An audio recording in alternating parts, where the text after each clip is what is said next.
তো সুপ্রিয় বন্ধুরা, আজকে আমরা একাদশ শ্রেণীর আমাদের প্রথম সেমিস্টারে যে একটি কবিতা বা ভার্স রয়েছে, তোমরা প্রত্যেকে পড়েছো কবিতাটি দ্য বেঙ্গল সেলার। পড়েছো তো নাকি? আচ্ছা, সেই বেঙ্গল সেলার থেকে আমরা বলেছিলাম যে আমাদের গ্রুপ ডিসকাশন আমরা করব, অর্থাৎ আমরা প্রশ্ন উত্তর আলোচনা করব। তো এভাবে কিন্তু আমরা যদি প্রশ্ন উত্তর আলোচনা করি তাহলে আমাদের জিনিসগুলো কিন্তু আরও সহজ হবে এবং পরীক্ষায় সহজেই কিন্তু প্রশ্নের উত্তরগুলো অ্যাটেন্ড করতে পারবো। তো আলোচনা পর্ব শুরু হবে। তোমরা এখানে রয়েছো স্টুডেন্টরা, একজন একজন করে প্রশ্ন একজন একজনকে জিজ্ঞাসা করা হবে। অবশ্যই যে পারবে বলবে, আর যদি কেউ না পারো তাহলে অবশ্যই পরের জন বলবে, আর একটু লাউডলি বলবে তোমরা, ঠিক আছে? তার কারণ হচ্ছে আমাদের সাউন্ডের একটা ব্যাপার রয়েছে, যাতে ক্লিয়ার আসে সাউন্ডটা। তো শুরু করছি, দেবীপ্রিয়া থেকে শুরু হচ্ছে, ঠিক আছে? তো প্রথম প্রশ্ন যেটা রয়েছে সেটা ভালো করে শুনবে, প্রত্যেকে প্রশ্ন দিয়ে যদি প্রথমজন না পারো পরের জন সেটা বলার চেষ্টা করবে। তো প্রথম প্রশ্ন যেটা রয়েছে, when was the Bengal seller first published, অর্থাৎ বেঙ্গল সেলার কবিতাটা কবে প্রথম প্রকাশিত হয়েছিল? চারটা অপশন রয়েছে, 1910, 1912, 1914, 1916। তাহলে কোনটা উত্তর হবে বলো? 1912। আচ্ছা, তাহলে উত্তরটা কি হলো? সবাই বলো একসাথে, 1912। ঠিক আছে। আচ্ছা, পরের জন রয়েছে পাত্র বলো। The Bengal seller is composed by William Wordsworth, John Keats, Sarojini Naidu, W B. Yeats. তাহলে কোনটা উত্তর হতে পারে পাত্র? তাহলে একদম কি হবে? সরোজিনী নাইডু হচ্ছে বেঙ্গল সেলারের লেখিকা। এখানে বলছে the Bengal seller is composed মানে রচনা করা হয়েছে। কার দ্বারা রচনা করা হয়েছে? তাহলে একসাথে বলো প্রত্যেকে, কি হবে উত্তরটা? সরোজিনী নাইডু। আচ্ছা, সরোজিনী নাইডুর আরেকটা পরিচয় রয়েছে, সেই পরিচয়টা কি? যাকে আমরা কি বলি? Nightingale of India. কি বলি আমরা? Nightingale of India. এই জিনিসটাও কিন্তু মনে রাখবে, পরীক্ষায় আসতে পারে। আচ্ছা, পরের প্রশ্নে আমরা যাব। পরের জন মুনি বলো, ঠিক আছে? The Bengal seller of Sarojini Naidu is included in. The Bengal seller of Sarojini Naidu মানে সরোজিনী নাইডুর বেঙ্গল সেলারটা ইজ ইনক্লুডেড, যেটা সংযুক্ত হয়েছে। ইন কোথায় সংযুক্ত হয়েছে? আমি চারটা অপশন বলতেছি। তো চারটা অপশনের প্রথম অপশন রয়েছে দ্য গোল্ডেন উইং, দ্বিতীয় অপশন রয়েছে দ্য গোল্ডেন থ্রেশহোল্ড, 3 নম্বর অপশন রয়েছে দ্য বার্ড অফ টাইম, আর 4 নম্বর অপশন রয়েছে দ্য গোল্ডেন ট্রেজার। তাহলে কোনটা উত্তর হতে পারে? The bird of time. আচ্ছা, সেই সাথে বলো শুভজিৎ, বলো বার্ড অফ টাইম কবে প্রকাশিত হয়েছিল? একদম। তাহলে কি হবে? বার্ড অফ টাইমটা 1912 অর্থাৎ 1912 সালে প্রকাশিত হয়েছিল। আর সেই বার্ড অফ টাইমেরই আমাদের একটা কবিতা হচ্ছে কি, বা একটা ভার্স, সেটার নাম কি? The Bengal seller. ঠিক আছে। আচ্ছা, পরের প্রশ্নে আমরা চলে যাব। দিয়াসি বলো, how many stanzas are there in the Bengal sailor? Bengal সেলারে কতগুলো স্ট্যান্ডার রয়েছে? চারটা অপশন তোমার জন্য, 2, 3, 4, 5। তাহলে কটা রয়েছে? তাহলে কটা? জোরে বলো একটু। খেতে দেয়নি নাকি বাড়িতে? কটা আছে? তাহলে 4 স্ট্যান্ডার। তাহলে একসঙ্গে বলো, কটা স্ট্যান্ডার রয়েছে? 4 স্ট্যান্ডার। তাহলে 4টা স্ট্যান্ডার রয়েছে। আচ্ছা, এবার বলো তো, তুমি যদি পারো বলো, ঠিক আছে? তুমি ছিলে না, তাও তুমি বলো, ঠিক আছে? Each stanza of the Bengal sailor consist of, অর্থাৎ each stanza of the Bengal sailor consist of, Bengal সেলারের প্রতিটা স্ট্যান্ডায় কটা করে লাইন রয়েছে? বলছে 3 লাইনস, 4 লাইনস, 5 লাইনস, 6 লাইনস। তাহলে একদম সঠিক বলেছে। তাহলে কি হবে? উত্তরটা কি হবে? 6 লাইন। তাহলে আমরা কবিতায় কি দেখেছি? আমাদের 4টা স্ট্যান্ডা রয়েছে। আচ্ছা, 4টা স্ট্যান্ডায় প্রতিটা স্ট্যান্ডায় কত করে লাইন রয়েছে? 6টা করে লাইন রয়েছে। তাহলে 6টা করে যদি লাইন হয় তাহলে 4টা স্ট্যান্ডায় কটা লাইন? 6 4 24টা লাইন। তাহলে টোটাল কবিতায় কটা লাইন রয়েছে? 24টা, তাই তো? আচ্ছা, পরের প্রশ্ন, বৃষ্টি এবার বলো, the rhyme scheme of each stanza of the Bengal seller is. Bangle seller কবিতার রাইম স্কিমটা কি রয়েছে? প্রত্যেকটা স্ট্যান্ডার একটা ছন্দ রয়েছে, সেই ছন্দটা কি? অপশান এটা কি দেবো না এমনি বলবে? অপশান দিতে হবে। আচ্ছা, অপশান বলতেছি, দেখো, A B A B A B, আচ্ছা, A B C A B C, A B C D A H, তারপর বলছে A A B B C C. কোনটা হবে? তাহলে অবশ্যই রাইম স্কিমটা কি হবে? A A B B C C, তাই তো? তাহলে সবাই একসঙ্গে বলো, রাইম স্কিমটা কি হলো বেঙ্গল সেলারের? একদম, A A B B C C মনে রাখবে, ঠিক আছে? Double A double B double C, ঠিক আছে? আচ্ছা, পরের প্রশ্ন, সৌমেন বলো পরের জন। আচ্ছা, the poem the Bengal seller is written in, অর্থাৎ এই যে কবিতা বেঙ্গল সেলারটা রিটেন ইন, অপশানগুলো বলতেছি, iambic pentameter, blank verse, free verse, rhyming couplet. কোনটা উত্তর হতে পারে বল? একদম সঠিক উত্তর কি হবে? যে বেঙ্গল সেলার কবিতাটা তাহলে কিসে লেখা হয়েছে? তোমরা বলো প্রত্যেকে, রাইমিং কাবলেট। জোরে বলো, রাইমিং। আচ্ছা, কাপ আর প্লেট নয়, চাখার কাপ প্লেট, ঠিক আছে? আচ্ছা, কাপ প্লেট মানে কি? কাপলেট মানে কি বলো, কেউ বলতে পারবে? বলো বলো, জোরে বলো। মানে ছন্দ থাকবে, মানে ছন্দের মিল থাকবে আর হ্যাঁ। এটা সুর করে। হ্যাঁ, সেটা বেসিক্যালি কি হবে, দুই লাইন বিশিষ্ট যে ছন্দ, দুই লাইন বিশিষ্ট যে ছন্দ বা স্তবক, তাকে আমরা কি বলবো? কাপলেট বলবো। বুঝা গেল? আচ্ছা, তাহলে কবিতায় আমাদের কটা কাপলেট রয়েছে কেউ বলতে পারবে? কটা কাপলেট ইউজ করা হয়েছে এই কবিতাটায়, বেঙ্গল সেলার কবিতায়? 12টা। কেন 12টা? কারণ একটা কাপলেট মানে যদি দু লাইন হয়, তাহলে আমাদের টোটাল কটা লাইন রয়েছে বলো কৃষ্ণকান্ত? 24টা লাইন রয়েছে। তাহলে 24টা মানে কি 12 দুগুণে 24, তার মানে 12টি আমাদের কাপলেট রয়েছে। পরীক্ষায় প্রশ্ন আসতে পারে বেঙ্গল সেলার কবিতায় টোটাল কাপলেট সংখ্যা কয়টি? তাহলে অবশ্যই উত্তর কি হবে? 12টি। ওকে, বুঝতে পারছো? আচ্ছা, চলো পরের প্রশ্নতে যাচ্ছি। তোমার প্রশ্ন, কৃষ্ণকান্তর প্রশ্ন বলো। আচ্ছা, আরেকটা জিনিস বলি, এখানে একটা আয়াম্বিক পেন্টামিটার অপশানে বলছিলাম না, আয়াম্বিক পেন্টামিটারে কোন কবিতাটা লেখা হয়েছে? আমাদের যে প্রথম কবিতা কম্পোজড আপন ওয়েস্টমিনিস্টার ব্রিজ, ওটা হচ্ছে আয়াম্বিক পেন্টামিটারে লেখা হয়েছে। বোঝা গেল? তো যখন আয়াম্বিক পেন্টামিটার, যখন কম্পোজড আপন ওয়েস্টমিনিস্টার ব্রিজ আলোচনায় আসবো, তখন আয়াম্বিক পেন্টামিটারটা একটু বিস্তারিত বলবো, ঠিক আছে? আচ্ছা, আরেকটা জিনিস এখানে ছিল, দেখো ব্ল্যাঙ্ক ভার্স। আচ্ছা, ব্ল্যাঙ্ক ভার্সে কোন কবিতাটা লেখা রয়েছে? আমরা এইমাত্র আলোচনা করতেছিলাম, কোনটা বলো? দ্য সেকেন্ড কামিং, যেটা হচ্ছে WB ইয়েটস এর লেখা। সেই সেকেন্ড কামিংটা কিসে লেখা হয়েছে? ব্ল্যাঙ্ক ভার্সে লেখা হয়েছে। আমরা এইমাত্র কিছুক্ষণ আগে এই বিষয়টা কিন্তু আলোচনা করছিলাম। আচ্ছা, পরের প্রশ্ন কার হবে? কৃষ্ণকান্ত নাকি? আচ্ছা, চলো কৃষ্ণকান্ত বলো, who are the speakers of the poem the Bengal sailors? প্রশ্নের মানে বুঝতে পারছো নিশ্চয়ই, যে বেঙ্গল সেলার্স কবিতায় কারা বক্তা, স্পিকার কারা? ঠিক আছে, তো অপশান পড়ি, the Bengal sailor, the readers, the women, the players. কোনটা উত্তর হতে পারে বলো? The Bengal sailor. তাহলে একসঙ্গে প্রত্যেকে বলো যে who are the speaker of the poem the Bengal sailor. উত্তরটা কি হচ্ছে বলো? দ্য বেঙ্গল সেলাররাই কিন্তু হচ্ছেন এই কবিতার বক্তা। বোঝা গেল? অর্থাৎ বেঙ্গল সেলারদের কথা, চুড়ি বিক্রেতাদের কথা কবি তার কলমের মাধ্যমে ফুটিয়ে তুলেছেন। বোঝা গেল? আচ্ছা, তারপর পরের প্রশ্নতে আসি।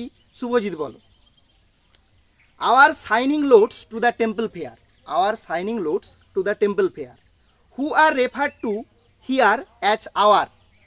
তাহলে লাইনটা কি বলা হয়েছে? Our shining loads to the temple fair, মানে আমাদের চকচকে বোঝা টু দ্য টেম্পল ফেয়ার, যেগুলো নিয়ে বেঙ্গল সেলাররা কোথায় যাচ্ছে? মন্দিরের মেলায় যাচ্ছে। এবার বলছে who are refer to here as our. আর বলতে কাদের কথা বলা হয়েছে? চারটা অপশান তোমার জন্য, the poets, the readers, the buyers, the Bengal sellers. তাহলে অবশ্যই দ্য বেঙ্গল সেলার্স হবে। তাহলে প্রত্যেকে একসঙ্গে উত্তরটা বলো, the who are refer to here as our. তাহলে আর বলতে কাদের বোঝানো হয়েছে? তাহলে উত্তরটা কি হবে? The Bengal seller. বোঝা গেল? আচ্ছা, পরের প্রশ্নতে চলে যাব সরাসরি। হয়ে গেল তো একটা রাউন্ড নাকি? এবার সেকেন্ড রাউন্ডে আবার শুরু হবে। আচ্ছা, এবার ছেলেদের থেকে শুরু হোক, মেয়েদের থেকে শুরু হয়েছিল, সবসময় তো লেডিস ফার্স্ট হবে না। আচ্ছা, তোমাদের থেকে শুরু হোক, চলো। তাহলে শুভজিৎ থেকেই শুরু হবে, শুভজিতে শেষ, আবার শুভজিতেই শুরু। আচ্ছা, শুভজিৎ বলার চেষ্টা করো। The word used in the poem for peaceful or calm is, অর্থাৎ কবিতায় একটা ওয়ার্ড ব্যবহার করা হয়েছে ওই পিসফুল বা কাম শব্দটাকে ডেসক্রাইব করার জন্য। তো সেই ওয়ার্ডটা মানে তার পরিপূরক ওয়ার্ডটা কি? মানে পিসফুল বা কামের একটা নিয়ারেস্ট মিনিং তোমাকে বলতে হবে। বলা হচ্ছে the word use in the poem for peaceful or calm is, অর্থাৎ পিসফুল বা কামের পরিপূরক একটা শব্দ কবিতায় ব্যবহার করা হয়েছে, সেই শব্দটা কি? তাহলে আমি অপশান বলতেছি, ট্র্যাঙ্কুইল, অ্যাগ্লো, ব্রো, লিম্পিড। কোনটা উত্তর হতে পারে বলো? বলো একদম উত্তর কি হবে? একটু জোরে বলো। তাহলে সবাই একসঙ্গে বলো, উত্তরটা কি হবে?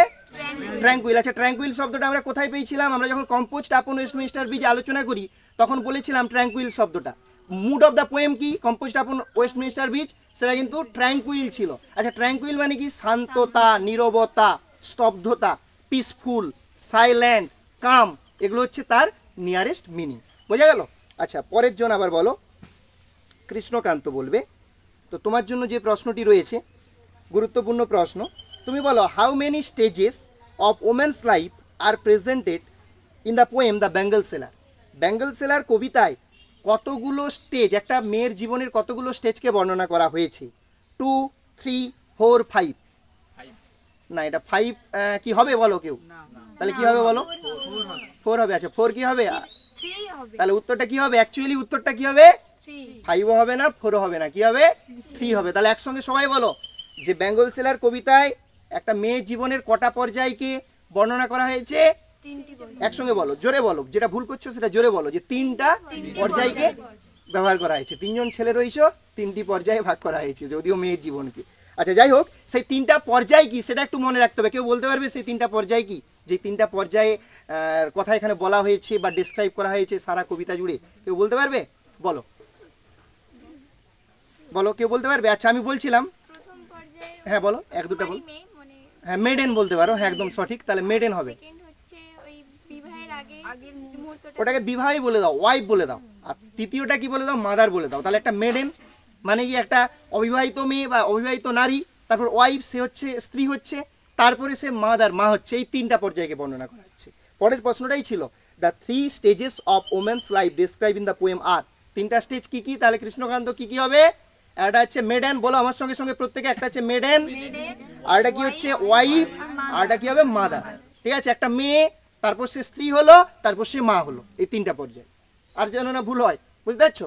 আচ্ছা চলো পরের প্রশ্নতে যাচ্ছি।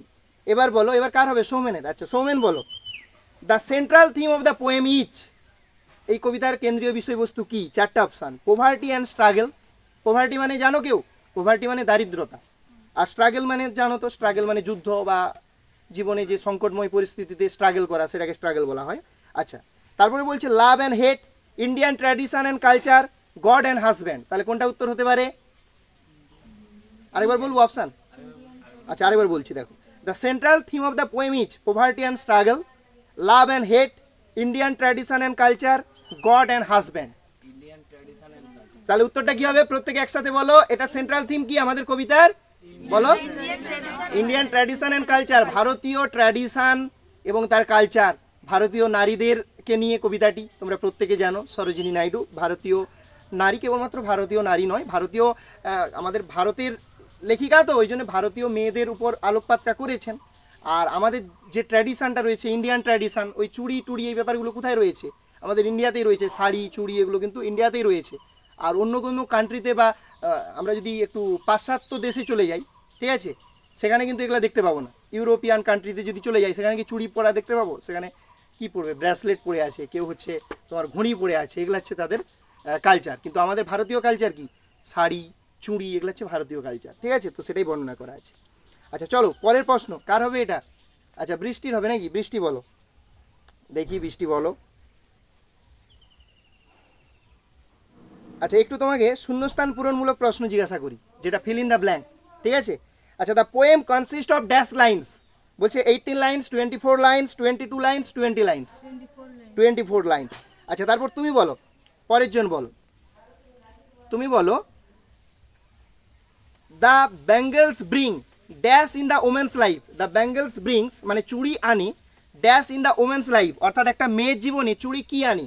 আমি অপশানগুলো পড়তেছি, তুমি একটু ভালো করে শোনো। হ্যাপিনেস, সরো, bad luck, all of this. কোনটা হতে পারে? একদম সঠিক উত্তর। তাহলে কি হবে? হ্যাপিনেস। কারণ চুড়িগুলো কাদের জন্য? কবিতায় কি বলা হয়েছিল? For happy daughters or happy wife's বলা হয়েছিল না? তাহলে চুড়িগুলো একটা মেয়ের জীবনে কি আনে? আনন্দ আনে বা খুশি আনে, তাই না? তাহলে আমরা সেটা কিন্তু জেনে গেলাম। ঠিক আছে, আচ্ছা এর পরের প্রশ্ন কার হবে? দিয়াসি নাকি? দিয়াসি বলো তোমার জন্য কি প্রশ্ন রয়েছে, দেখা যাক। তোমার জন্য প্রশ্ন রয়েছে silver and blue colours are compare to. অর্থাৎ কবিতায় আমরা দেখেছি রূপলি এবং নীল রংটাকে তুলনা করা হয়েছিল। কিসের সঙ্গে তুলনা করা হয়েছিল? দ্য স্কাই, আকাশের সঙ্গে, না দ্য রেনবো, রামধনুর সঙ্গে, দ্য মাউন্টেন মিস্ট, মাউন্টেন মিস্টের সঙ্গে, না দ্য ইভিনিং। তাহলে এটা কোনটা উত্তর হতে পারে বলো? একদম সঠিক উত্তর। তাহলে কি হবে? The mountain mist. তাহলে সবাই একসঙ্গে বলো, silver and blue colours are compare to the mountain mist. আরে খেতে দেয়নি নাকি? জোরে বলো। ঠিক আছে জোরে বলো, কি হবে তাহলে? The mountain mist. ঠিক আছে, ঝগড়া করার সময় তো তোমাদের গলা খুব বেড়ায় মেয়েদের নাকি? তারপরের যে প্রশ্নটা রয়েছে দেখো, silver and blue colour symbolizes. পরের প্রশ্নটা কি রয়েছে? Silver and blue colour symbolizes অর্থাৎ সিলভার এবং ব্লু কালারটা কি সিম্বলাইজ করছে? আচ্ছা আমি চারটা অপশান বলতেছি। The freshness of old ladies, the freshness of young maidens, the freshness of mature ladies, the freshness of rivers. তাহলে কোনটা উত্তর হতে পারে বলো? The freshness of young ladies. না, বলো। young maiden. মেডেন্স, একদম সঠিক উত্তর। তাহলে ওটাই হবে maiden. Silver and blue colour symbolises. আচ্ছা আগে আমাকে বলো যে সিলভার এবং ব্লু কালারের চুড়িগুলো কাদের জন্য? কুমারী maiden. মেডেনের জন্য। তো তাহলে আমার তো চারটা অপশন আছে, যে অপশনটায় মেডেন শব্দটা যুক্ত আছে সেটার সঙ্গে আমরা যাব। তাহলে আমি আরও একবার অপশনগুলো পড়তেছি। The freshness of old ladies, the freshness of young maidens, the freshness of matured ladies, the freshness of rivers. Rivers তো হবেই না, আর ওল্ড লেডিস হবেই না, তাহলে আমাদের হয়তো কনফিউশন রয়ে গেছিলো যে ম্যাচিওর লেডিস আর ইয়াং মেডেন। কিন্তু আমাদের তো আমরা কবিতায় জানি যে মেডেনের জন্য কি ছিল, সিলভার এবং ব্লু কালারের ব্যাঙ্গলসগুলো ছিল। তার মানে এটা উত্তরটা কোনটা হবে, দ্য ফ্রেশনেস অফ ইয়াং মেডেন্স। ওকে, আচ্ছা এটা কার হলো, তোমার হলো। আচ্ছা তারপরে তাহলে তুমি বলো, আমাদের পাত্র বলো, পাত্রের জন্য কি রয়েছে দেখি প্রশ্ন। আচ্ছা এই প্রশ্নটা হয়েছে যেটা আবার চোখে পড়লো। আচ্ছা এবার বলো, পাত্র বলো, who are the buyers of the bangles, who are the buyers of the bangles, মানে চুড়িগুলো কারা কিনবে, কারা ক্রেতা। আচ্ছা চারটা অপশান বলি, princess and queens, rich merchants and traders, women of all age group, foreign tourist. তাহলে কোনটা উত্তর হতে পারে বলো, তাহলে কোনটা উত্তর হতে পারে, who are the buyers of the bangles, princess and queens, rich merchants and traders, women of all age group, foreign tourist. বলো তাহলে কি হবে, women of all age group, তাই তো? তাহলে সবাই মিলে বলো তাহলে চুড়ি, who are the buyers of the bangles, তাহলে উত্তরটা কি হবে, women of all age group. সমস্ত বয়সের মেয়েরা, কুমারী হতে পারে, একজন স্ত্রী হতে পারে, একজন এও হতে পারে, মানে কি একজন মাও হতে পারে। বুঝা গেল? প্রত্যেকটা স্টেজে প্রত্যেকটা চুড়ি রং বর্ণনা করা হয়েছে কবিতায়। ওকে, আচ্ছা তারপরের প্রশ্ন, লাস্ট প্রশ্ন বলো, the major theme of the poem the Bengal seller is, the major theme of the poem the Bengal seller is celebration of birthday, celebration of marriage, celebration of ওমেনহুড, celebration of Holi. তাহলে কোনটা উত্তর হবে বলো, তাহলে সেলিব্রেশন অফ কি হবে বলো, ওমেনহুড, একদম। তাহলে উত্তর কি হবে, সেলিব্রেশন অফ ওমেনহুড। তো আজকে আলোচনাটা এখান পর্যন্তই থাকলো। আবার পরের দিন আমরা কিন্তু আমাদের যে গ্রুপ ডিসকাশন বা ডিসকাশন পর্ব তার পার্ট 2তে বেঙ্গল সেলার কবিতাটা থেকে আলোচনা করতে পারি, বা অন্যান্য যে আমাদের টপিকগুলো রয়েছে, ধরো কোনো গল্প রয়েছে। পরের দিন কিসের উপর করবো বলো, তোমরাই বলো, নিজেরাই বলো কোনটার উপর আলোচনা করবো পরের দিন বলো। অ্যাস্ট্রোলজার ডেটাই ধরি নাকি পরের দিন? আচ্ছা পরের দিন তাহলে অ্যাস্ট্রোলজার ডে থেকে আমরা কিন্তু এরকম গ্রুপ ডিসকাশন করব। তো বেঙ্গল সেলারের উপর আজকে কিন্তু পার্ট 1-এর গ্রুপ ডিসকাশন হলো। এটা কিন্তু একমাত্র গ্রুপ ডিসকাশন হবে এমনটা নয়, আরও কিন্তু গ্রুপ ডিসকাশন আসবে। এবার সেটা পরে আমরা দেব। তো এর পরে আমরা যেটা করব সেটা হচ্ছে অ্যান অ্যাস্ট্রোলজার ডে। তো আজকে প্রত্যেককে ধন্যবাদ, দেখা হচ্ছে পরের ভিডিওতে।